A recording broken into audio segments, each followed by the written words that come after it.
Para studenters, kumaha kabarna? Damang sadena dengan saya si Otong kembali lagi di channel Ningali Film. Pada episode kali ini, kita akan membahas alur cerita dari film Sakura yang rilis pada tahun 2023. Dan tidak usah berlama-lama lagi, mari kita mulai ceritanya.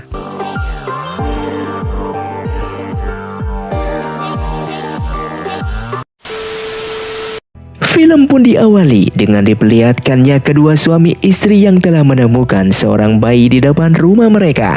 Mereka pun merawat dan membesarkan bayi tersebut hingga singkatnya anak itu pun tumbuh menjadi dewasa. Bahkan anak itu pun mempelajari jurus 18 tapak naga dari kuil Shaolin yang membuatnya tumbuh menjadi kuat. Anak tersebut bernama Kyofeng yang mampu menghabisi para perampok hanya seorang diri. Singkatnya 15 tahun kemudian, terlihat para perampok yang singgah di sebuah kedai teh untuk minum di sana. Tak sengaja mereka pun harus bertemu dengan Kyofeng, yang saat itu Kyofeng pun mengetahui jika perampok tersebut telah menyandra seorang pangeran yang saat ini berada di dalam penjara. Dengan segera ia pun mendatangi pemimpin perampok tersebut dengan memintanya untuk membebaskan pangeran itu. Namun tak disangka permintaannya itu harus dijawab oleh pemimpin perampok tersebut dengan menyuruh anak buahnya menyerang Kyofeng sehingga pertarungan pun terjadi di sana.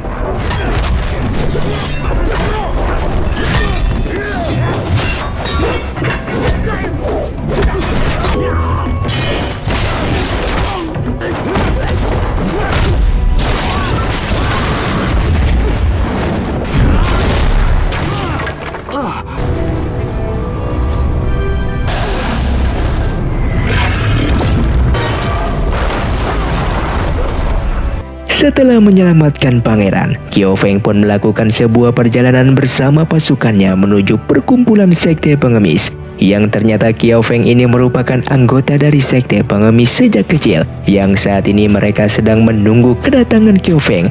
Yang tiba-tiba Yukang dengan memfitnah Kyofeng yang merupakan kakak kedua telah melakukan pemberontakan terhadap sekte pengemis dengan cara membunuh kakak pertama. Yukang lalu membawa istri dari kakak pertama sebagai buktinya jika Kyofeng lah yang telah membunuh suaminya tersebut dan perempuan ini bernama Ma. Tak lama kemudian, ketua dari sekte pengemis pun datang ke sana yang sudah terhasut dari berita tersebut. Ia yang sudah merawat Kyofeng sejak remaja dikarenakan kedua orang tua angkatnya memintanya untuk tinggal di sekte pengemis. Yang tidak menyangka jika saat ini Kyofeng telah membunuh kakak pertama demi ambisi menjadi ketua sekte. Sang ketua dengan marahnya, ia pun menjelaskan jika Kyofeng merupakan anak dari pemimpin suku Hitan. Suku itu merupakan pemberontak yang dahulu sekitar puluhan tahun yang lalu mereka membunuh para biksu dan beberapa anggota sekte lainnya di sebuah bukit. Mendengar hal itu, semua orang yang berada di sana merasa terkejut yang ternyata Kyofeng ini merupakan anak dari pemimpin suku Hitan yang sangat dikenal sebagai pembunuh. Kyofeng yang tidak menyangka jika ia berasal dari suku tersebut. Dengan pasrahnya ia pun menusukkan pisau belati ke dalam perutnya sebagai bukti jika ia tidak melakukan tindakan pembunuhan itu. Bahkan tidak hanya itu, mulai hari ini ia pun keluar dari sekte pengemis dan ia akan kembali setelah mengetahui siapa dalang di balik fitnah tersebut. Sementara di sisi lain, terlihat seorang pangeran bernama Murongfu dan pasukannya telah melihat Kyofeng yang telah keluar dari sekte pengemis. Dengan segera ia pun memerintahkan Azu untuk mencuri sebuah kitab legenda yang berada di kuil Shaolin. Sedangkan Kyofeng yang ingin mengetahui identitas dirinya, ia pun menuju sebuah desa tempat tinggal kedua orang tua angkatnya. Namun setelah sampai di sana, ternyata kedua orang tuanya tersebut telah sekarat dibunuh oleh seseorang. Hal itu membuat Kyofeng merasakan kesedihan yang begitu mendalam. Bahkan kedua biksu yang ditugaskan untuk menjaga kedua orang tua angkatnya tersebut datang ke sana, yang seketika melihat dan langsung menuduh bahwa Kyofeng telah membunuh kedua orang tuanya itu. Setelah itu Kyofeng pun memakamkan kedua orang tua angkatnya tersebut dengan berjanji akan membalaskan atas kematian mereka. Sementara di kuil Shaolin, terlihat pemimpin kuil Shaolin sekaligus merupakan guru dari Qiao Feng, yang saat ini hanya dialah seorang yang mengetahui identitas sebenarnya dari Qiao Feng, dikarenakan Qiao Feng merupakan muridnya dari kecil. Yang saat itu para tetua ingin mengetahui kebenaran tersebut, namun sang pemimpin tidak menjawabnya. Setelah para tetua pergi dari sana, Qiao Feng pun dengan segera menemui sang guru dengan berniat ingin mempertanyakan identitasnya sebagai anak dari pemimpin klan Hitan. Namun di sana ternyata sang guru telah meninggal dibunuh oleh seseorang. Hal tersebut membuat Qiao Feng menjadi bersedih, dan tak lama kemudian salah satu biksu di sana melihat hal itu dengan menuduh jika Qiao Feng lah yang telah membunuh sang guru. Para pasukan Shaolin pun mengejar Qiao Feng, yang saat itu Qiao Feng pun berhasil menemukan biksu tersebut dan menyandranya. Qiao Feng yang terkepung, ia pun menjelaskan kepada mereka semua jika ia bukanlah pembunuh dari sang guru. Dan dengan cepat ia pun melarikan diri dari sana dengan biksu tersebut, yang ternyata biksu itu adalah Azu, yang saat itu ingin mengambil kitab legenda dari kuil Shaolin. Mengetahui itu semua, Qiao Feng pun dengan segera membawanya pergi dari kuil Shaolin. Sampailah di sebuah tempat yang aman, Qiao Feng pun mencoba menyembuhkan Azu dengan kekuatan tenaga dalamnya. Dan setelah itu Azu pun tersadar kembali. Qiao Feng pun meminta maaf atas serangannya yang membuat Azu terluka parah. Qiao Feng yang merasa bersalah, ia pun memberikan makanan dan baju baru untuk Azu. Keesokan paginya, mereka pun melakukan suatu perjalanan dengan kereta kudanya untuk menemui sang tabib yang berada di sekte pengemis.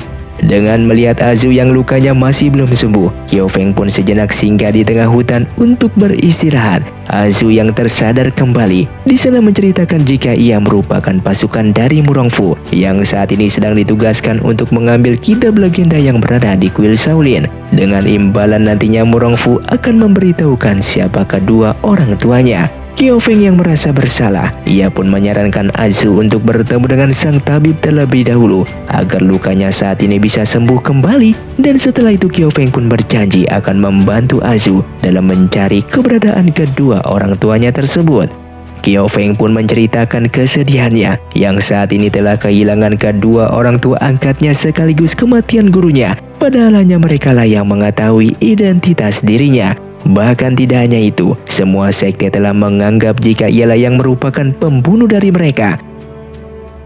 Keesokan paginya, di sebuah markas sekte pengemis, terlihat para pasukan dari berbagai sekte telah berkumpul untuk mencari dan membunuh Qiao Feng. Dan tiba-tiba salah satu prajurit datang ke sana dengan mengatakan jika Qiao Feng telah kembali, yang membuat mereka terkejut dan mempersiapkan senjatanya untuk menyambut Qiao Feng.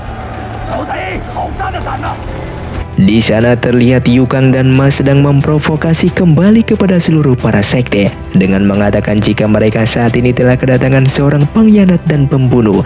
Namun di sana Qiao Feng menjawab jika saat ini ia membawa seorang perempuan yang sedang terluka parah, dan ia pun meminta sang tabib untuk menyembuhkan perempuan tersebut. Dengan kesempatan itu sang tabib pun akan mengobatinya, namun dengan syarat ia meminta nyawa Qiao Feng. Kemudian Qiao Feng pun membawa Azu ke tempat sang tabib, dan setelah itu ia pun pergi ke aula sekte pengemis. Dikarenakan tidak ada seorang pun yang mempercayai perkataannya tersebut, ia pun meminta para tetua untuk meminum arak bersamanya sebelum ia mati.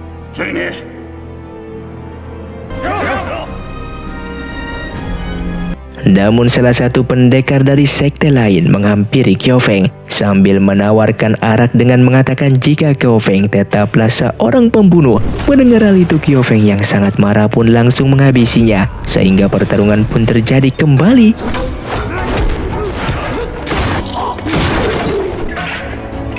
Qiao Feng yang hanya seorang diri mampu menghabisi mereka semua. Bahkan Qiao Feng harus melawan dan menggunakan jurus 18 tapak naganya demi mengalahkan para tetua sekte pengemis yang sangat ia hormati. Azu yang berhasil disandra oleh Ma, Qiao Feng yang melihat hal tersebut dengan segera menyerang para pasukan di sana untuk menyelamatkan Azu. Namun setelah berhasil menyelamatkannya, tiba-tiba ia harus tertusuk pisau belati dari sang tabib yang membuat Qiao Feng terluka parah. Tidak hanya itu, para pasukan dari berbagai sekte yang sangat banyak dan ingin membunuh Qiufeng di sana. Akan tetapi Qiufeng yang pantang menyerah dan merasa tidak bersalah, ia pun akan tetap membunuh mereka semua. Dan Qiufeng yang kelelahan dikarenakan kondisinya yang saat ini sedang terluka parah, tiba-tiba datang seorang pria misterius untuk menyelamatkannya. Sementara di tempat lain, terlihat Murongfu bersama pasukannya telah membicarakan keberhasilan mereka dalam memisahkan Qiufeng dengan sekte pengemis, sehingga ia akan dengan mudah menguasai wilayah dari para sekte lainnya, dikarenakan saat ini Qiufeng sudah bukan bagian dari mereka. Sedangkan saat ini, Azu yang sudah diobati oleh sang tabib dan berhasil sembuh kembali. Namun di sana sang tabib tidak memperbolehkan Azu pergi dari tempatnya, dikarenakan Azu telah berhutang budi kepadanya. Hal tersebut membuat Azu merasa bersedih, dikarenakan ia ingin mencari tahu keberadaan Qiufeng saat ini yang menghilang tanpa jejak. Yang ternyata Qiufeng masih hidup dan berhasil disembuhkan oleh seorang misterius tersebut yang langsung meninggalkannya begitu saja. Sementara Azu memutuskan untuk pergi dari tempat itu dengan jurus penyamarannya menjadi sang tabib, ia pun berhasil mengoceh para pasukan di sana. Bahkan ia pun berhasil membunuh tabib itu sekaligus membakar tempatnya tersebut. Dan keesokan harinya, Qiufeng yang telah sembuh kembali dengan segera menuju tempat sang tabib. Namun di sana ia hanya bisa melihat puing-puing yang sudah terbakar. Dan tak lama kemudian, Murongfu datang ke sana untuk menemui Qiufeng. Yang ternyata saat itu Murongfu meminta Qiufeng untuk menjadi pasukannya dalam mengalahkan semua para sekte. Namun di sana Qiufeng menolak tawaran tersebut, dikarenakan ia mengetahui jika Murongfu merupakan orang yang sangat licik. Di tengah perjalanan untuk menuju sebuah bukit tempat peperangan terdahulu, tiba-tiba ia pun melihat pasukan Murongfu yang sedang menyandra orang-orang untuk dijadikan sebagai budak. Dengan segera Qiufeng pun menyerang pasukan tersebut dan menyelamatkan orang-orang di sana. Sampailah di sebuah bukit yang merupakan bukti jika saat itu Qiufeng telah ditemukan oleh sang guru kuil Shaolin setelah peperangan melawan klan Hidan yang pemimpinnya merupakan ayah dari Qiufeng. Yang kemudian sang guru meletakkan bayi tersebut di depan rumah suami istri yang kita kenal saat ini sebagai kedua orang tua angkat dari Qiufeng. Dengan menyadari hal itu, Azu pun berhasil menemukan Qiufeng di sana, dikarenakan ia mengetahui jika pasti Qiufeng datang ke tempat ini, dan ia pun sangat senang melihat kondisi Qiufeng yang baik-baik saja. Di sana Qiufeng berjanji kepada Azu akan membantu dalam menemukan keberadaan kedua orang tuanya. Namun sebelum itu ia pun meminta Azu untuk membantunya dalam mencari siapakah dalang di balik ini semua yang telah membunuh kakak pertama, kedua orang tua angkatnya dan juga gurunya. Singkatnya, di malam hari, Azu yang telah menyamar sebagai Ma berhasil bertemu dengan Yukang sekaligus membicarakan keberhasilan mereka dalam menjebak Qiufeng. Namun di sana Yukang menyadari penyamaran Azu dengan membohonginya dan memberitahukan jika mereka hanya diperintahkan oleh Kaisar Murongbo agar wilayah kekuasaan sekte pengemis berhasil dia kuasai. Dikarenakan orang terkuat yang merupakan Qiufeng telah berhasil keluar dari sekte tersebut. Setelah itu Yukang pun pergi dari sana dan kembali ke kereta kudanya yang ternyata di sana terdapat Ma yang asli yang merupakan kekasih terlarangnya. Oleh karena itu sebelumnya ia pun membunuh kakak pertama dan memfitnah Qiufeng sebagai dalang pembunuhan tersebut agar nantinya ia mendapatkan istri sekaligus penerus menjadi ketua sekte pengemis.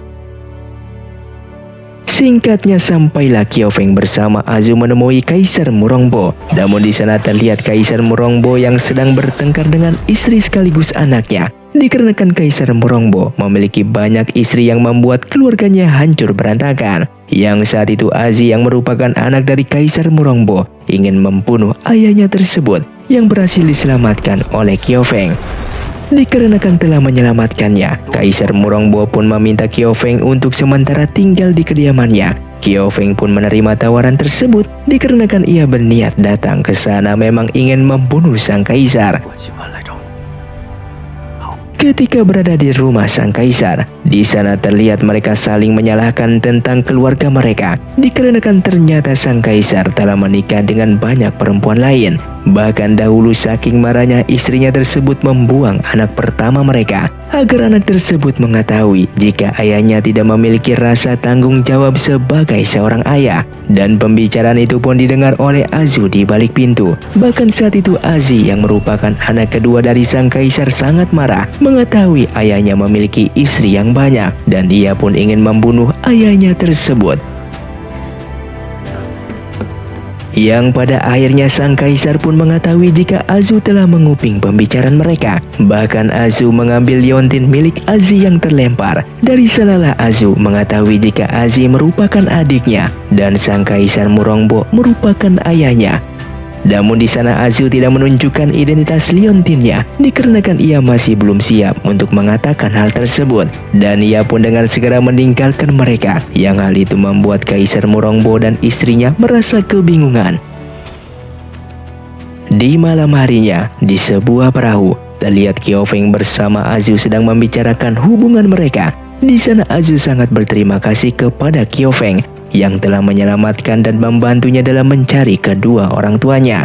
Bahkan ia pun mengatakan jika ia sangat mencintai Qiao Feng. Namun di saat itu juga ia membohongi Qiao Feng dengan mengatakan jika ia sudah memberikan surat kepada Kaisar Murongbo untuk menemui Qiao Feng di sebuah tempat esok malam.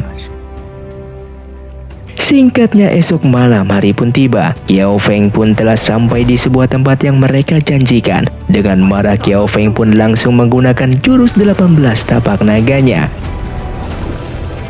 Namun ternyata itu bukanlah Kaisar Murongbo, melainkan Azu yang sedang menyamar menjadi ayahnya tersebut. Ia pun rela berkorban demi ayahnya yang selama ini ia cari. Dan hal itu membuat Qiao Feng menjadi sangat bersedih dikarenakan ia kembali melukai orang yang ia sangat cintai. Bahkan di sana Azu harus mengembuskan nafas terakhirnya. Dengan perasaan sedih, setelah itu Qiao Feng pun membawa jasad Azu ke hadapan Kaisar Murongbo.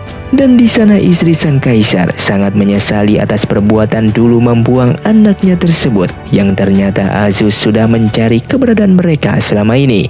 Bahkan di sana Qiao Feng pun mengetahui kebenaran tentang di balik ini semua, yang ternyata Kaisar Murongbo pun telah dijebak oleh Yukang dan Ma, yang saat itu mereka berdua pun diketahui telah bekerja sama dengan Murongfu.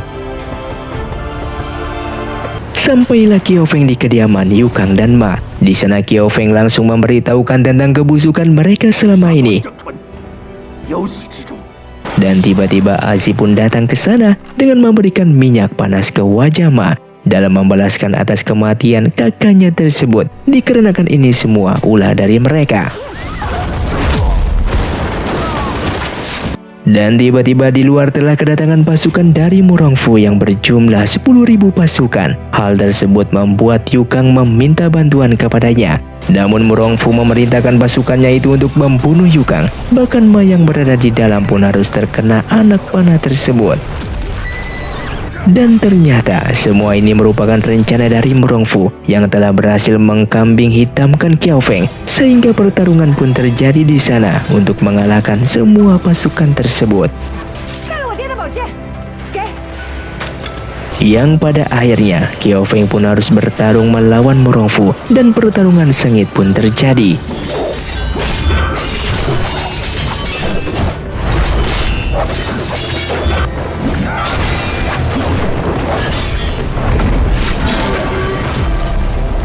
Bahkan tidak hanya itu, Qiao Feng harus melihat para tetua sekte pengemis yang sangat ia hormati terbunuh dan digantung layaknya binatang. Hal itu membuat Qiao Feng menjadi sangat marah kepada Murongfu. Ia pun mengeluarkan jurus 18 tapak naganya, namun jurus tersebut ternyata tidak bisa mengalahkan Murongfu. Qiao Feng yang terluka parah dan hanya bisa pasrah dibunuh oleh Murongfu. Seketika ia pun teringat perkataan dari sang guru dengan mengatakan jika 18 tapak naga bukanlah jurus terkuatnya, melainkan ada 4 jurus lagi yang belum dikuasai oleh Qiao Feng. Sehingga dengan segera Qiao Feng pun mengeluarkan 4 jurusnya, yang artinya Qiao Feng mampu mengeluarkan jurus 22 tapak naganya yang berhasil mengalahkan Murongfu hingga tak sadarkan diri. Setelah mengetahui di balik ini semua, pasukan sekte pengemis pun datang ke sana dengan meminta Qiao Feng menjadi ketua sekte pengemis. Namun di sana Qiao Feng menolak tawaran tersebut dan meninggalkan mereka semua. Setelah itu ia pun berkunjung ke makam Azu dengan mengatakan jika ia telah berhasil membunuh Yukang dan Ma yang merupakan dalang ini semua. Dan kemudian ia pun meneruskan perjalanannya dengan disusul oleh Azi. Dan film pun ditutup dengan diperlihatkannya suatu kebenaran yang ternyata ayah dari Qiao Feng bukanlah seorang pembunuh. Namun di sana terlihat ayah Qiao Feng bersama istrinya telah diadang oleh sekelompok orang yang membuat ibu dari Qiao Feng pun berhasil dibunuh oleh mereka dan ayahnya berhasil kabur dari sana. Sehingga Qiao Feng kecil dibawa oleh mereka, yang ternyata mereka adalah para Shaolin dan guru Shaolin. Mereka menutupi ini semua agar Qiao Feng tidak membalaskan dendam atas kematian orang tuanya. Dan terlihat di sana pria misterius yang sebelumnya telah menyelamatkan Qiao Feng, yang ternyata ia adalah ayah kandung dari Qiao Feng. Dan film pun tamat. Terima kasih untuk kalian yang sudah menonton video ini sampai habis. Buat kalian yang ingin mengetahui lebih jelas film ini dari sisi serialnya, linknya ada di deskripsi. Sampai jumpa di video selanjutnya. Saya pamit urang dari Ningali Film, si Otong undur diri dan salam Sundaners.